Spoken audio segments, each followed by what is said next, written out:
Assalamualaikum warahmatullahi wabarakatuh. Perkenalkan, nama saya Setu Seto dengan NIM 240600328 dari Prodi PGSD angkatan 2024. Di sini saya akan mempresentasikan tugas UAS PAI dengan soal yang pertama yaitu tentang rencana strategis pengoptimalan peran masjid, yaitu meningkatkan kesadaran religius. Poin yang pertama.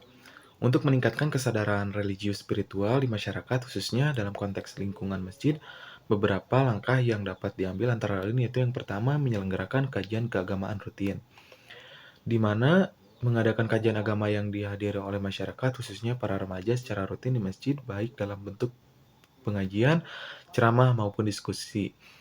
Kajian ini bisa berupa tema-tema yang relevan dengan kehidupan sehari-hari seperti pentingnya ibadah, etika sosial, atau menggapai kedamaian batin. Lalu poin yang kedua, membangun lingkungan yang mendukung. Artinya menjaga susunan masjid yang nyaman dan ramah untuk semua kalangan dengan menyediakan fasilitas yang baik dan nyaman. Selain itu, menciptakan atmosfer yang mendukung kedamaian dan kebersamaan melalui kebijakan yang inklusif dan ramah.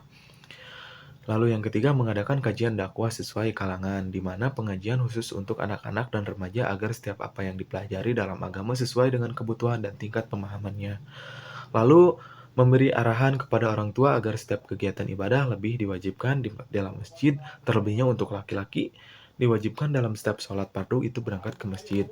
Lalu ada poin yang kedua, mendukung kesehatan jasmani dan rohani jamaah, di mana mendukung kesehatan jasmani dan rohani jamaah merupakan salah satu aspek penting dalam menciptakan lingkungan yang seimbang dan harmonis dalam kehidupan beragama. Berikut adalah beberapa cara yang dapat dilakukan untuk mendukung kesehatan jasmani dan rohani jamaah, yaitu poin yang pertama, seperti program kesehatan, di mana pola hidup sehat mendorong jamaah untuk menjaga pola makan yang sehat dan menghindari kebiasaan buruk yang dapat merusak kesehatan fisik. Selain itu, penting juga untuk menjaga pola pikir yang positif dan penuh rasa syukur. Lalu, pendampingan emosional, yaitu menyediakan ruang bagi jamaah untuk berbicara dan saling mendengarkan masalah yang dihadapi. Ini penting untuk menjaga keseimbangan mental dan mengurangi stres. Manajemen stres. Poin yang ketiganya yaitu manajemen stres, di mana memberikan pelatihan atau penyuluhan tentang cara untuk mengelola stres seperti melalui meditasi, relaksasi, atau teknik pernapasan yang dapat membantu menenangkan pikiran. Lalu ada poin yang ketiga tentang meningkatkan kecerdasan emosional, intelektual, dan spiritual. Program pengembangan emosional yang pertama yaitu kajian tentang akhlak dan empati, di mana mengadakan ceramah atau kajian tentang pentingnya memahami dan menghormati perasaan orang lain, serta bagaimana Islam mengajarkan kasih sayang, kesabaran, dan empati. Lalu ada diskusi, yaitu mengadakan forum diskusi yang mendorong keterbukaan dan saling mendukung antar jamaah untuk meningkatkan rasa kebersamaan. Lalu ada program pengembangan intelektual, yaitu kajian keilmuan, seperti mengadakan program kajian yang tidak hanya membahas ilmu agama, tetapi juga ilmu duniawi seperti sains, teknologi, dan sejarah dari perspektif Islam. Lalu pelatihan dan workshop, yaitu di mana memberikan pelatihan keterampilan seperti manajemen waktu, komunikasi efektif, atau literasi digital yang relevan dengan kebutuhan jamaah. Lalu poin yang ketiga tentang pengembangan spiritual. Program ibadah intensif seperti contohnya mengadakan qiyamul zikir bersama dan tazabur Al-Quran untuk memperdalam hubungan ilmiah jamaah dengan Allah. Lalu ada penguatan nilai iman. Di sini menyelenggarakan kajian tentang tauhid, hikmah, dan pemahaman mendalam tentang ibadah. Lalu ada kegiatan sosial, mengajarkan jamaah untuk berkontribusi dalam kegiatan sosial seperti sedekah, bantuan bencana, atau program berbagi dengan kaum duafa sehingga spiritualitas diaplikasikan dalam tindakan nyata. Lalu ada poin yang keempat yaitu tentang meningkatkan kesejahteraan ekonomi jamaah. Jawaban yang pertamanya yaitu penggunaan teknologi seperti dalam platform digital dalam masjid, seperti membuat aplikasi atau grup media sosial untuk mempromosikan produk jamaah dan menghubungkan pembeli dengan penjual. Lalu ada edukasi e-commerce, yang dimana mengajarkan jamaah cara menjual produk melalui platform online seperti marketplace atau media sosial yang ada. Lalu yang kedua, program sosial ekonomi, seperti sedekah produktif, menggunakan sedekah atau zakat untuk pemberdayaan seperti memberikan modal kepada jamaah yang ingin melakukan usaha kecil, terutama kepada jamaah yang kurang mampu. Lalu yang ketiga, dukungan dan kolaborasi, yang dimana komunitas usaha jamaah membentuk komunitas usaha di bawah naungan masjid untuk berbagi pengalaman, saling mendukung, dan mengembangkan jaringan bisnis yang ada di lingkungan masjid sehingga bisa menjangkau ruang lingkup yang lebih luas.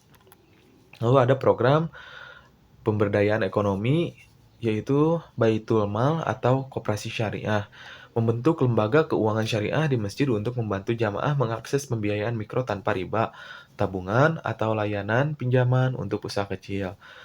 Yang kedua dari poin program pemberdayaan ekonomi yaitu pasar jamaah atau bazar masjid, menyelenggarakan pasar mingguan atau bulanan di halaman masjid untuk mendukung pelaku usaha kecil menjual produk mereka.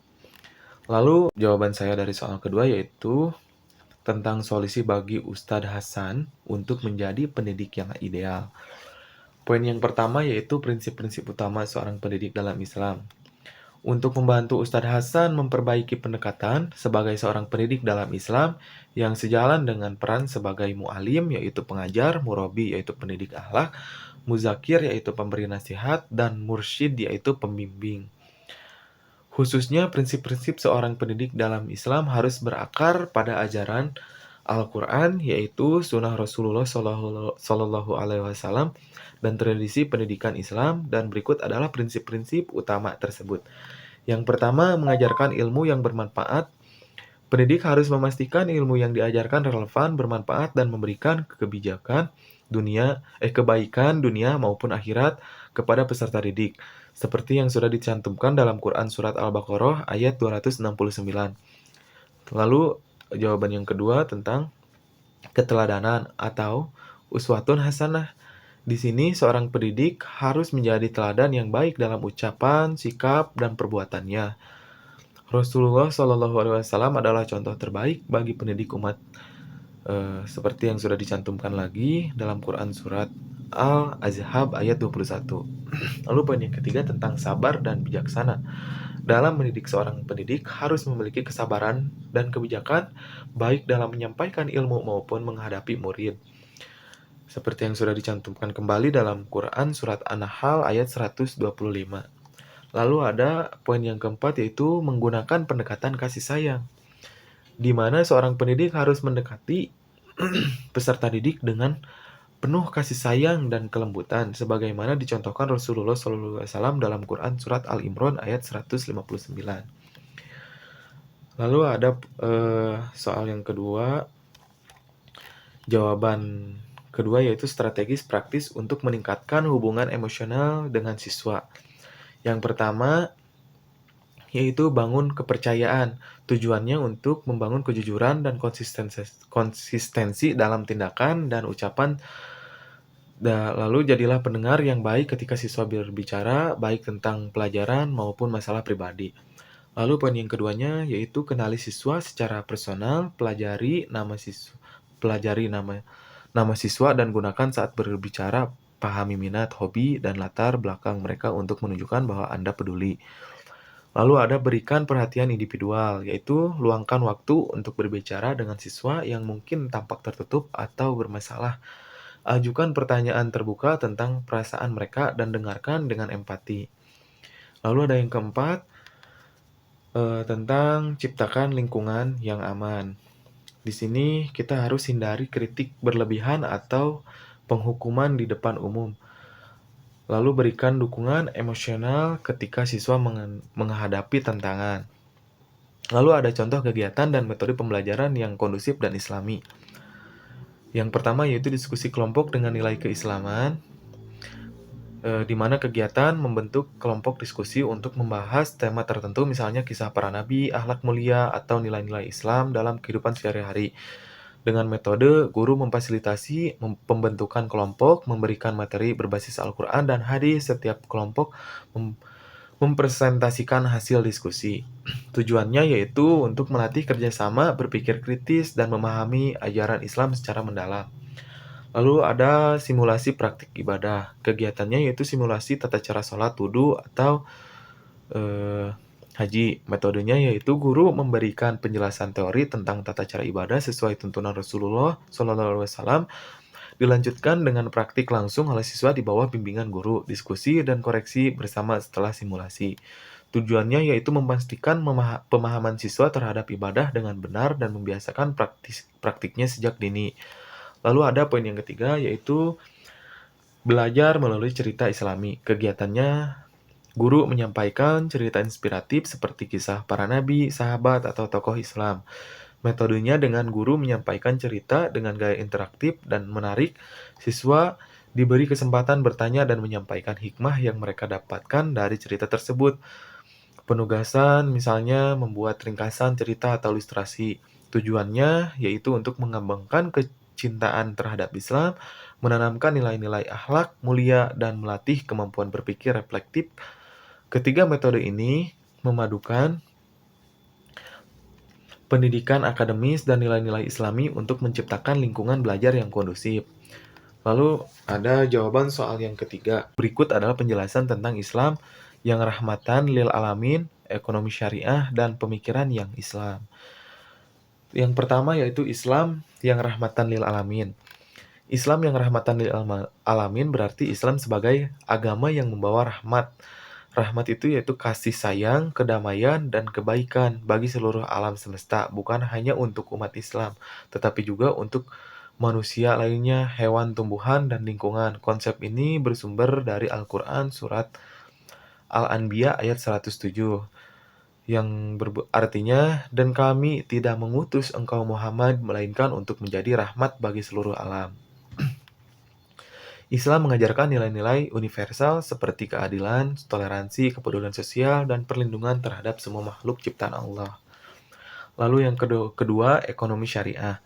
Ekonomi syariah adalah sistem ekonomi yang berdasarkan prinsip-prinsip Islam, terutama yang terkandung dalam Al-Quran dan Sunnah. Tujuannya adalah menciptakan keadilan dan kesejahteraan dengan menghindari unsur-unsur yang diharamkan, seperti yang pertama, riba, yaitu bunga, yang artinya dilarang karena dianggap merugikan salah satu pihak. Lalu ada gharar, artinya ketidakpastian, atau transaksi harus jelas dan yang artinya transaksi harus jelas dan bebas dari spekulasi. Yang ketiga yaitu maisir. Maisir yaitu artinya perjudian. Dilarang karena mengandung unsur keberuntungan dan risiko tinggi tanpa usaha. Prinsip utama dalam ekonomi syariah adalah keadilan, kerjasama, dan bermanfaat. Contoh penerapannya termasuk perbankan syariah, zakat, wakaf, dan suku obligatif syariah.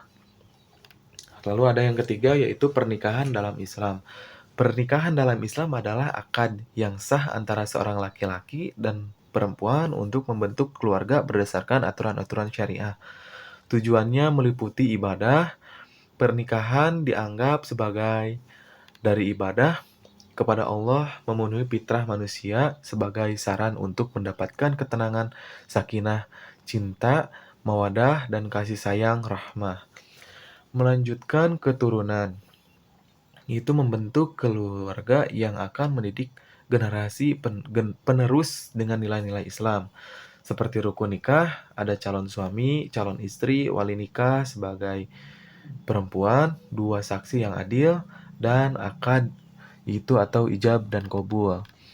Pernikahan juga mencakup hak dan kewajiban antara suami istri seperti memberikan nafkah, menjaga kehormatan, dan saling menghormati dalam membangun keluarga sakinah, mawaddah, warahmah. Mungkin sekian yang mungkin bisa saya presentasikan dalam PPT kali ini. Mohon maaf bila ada kesalahan pengucapan.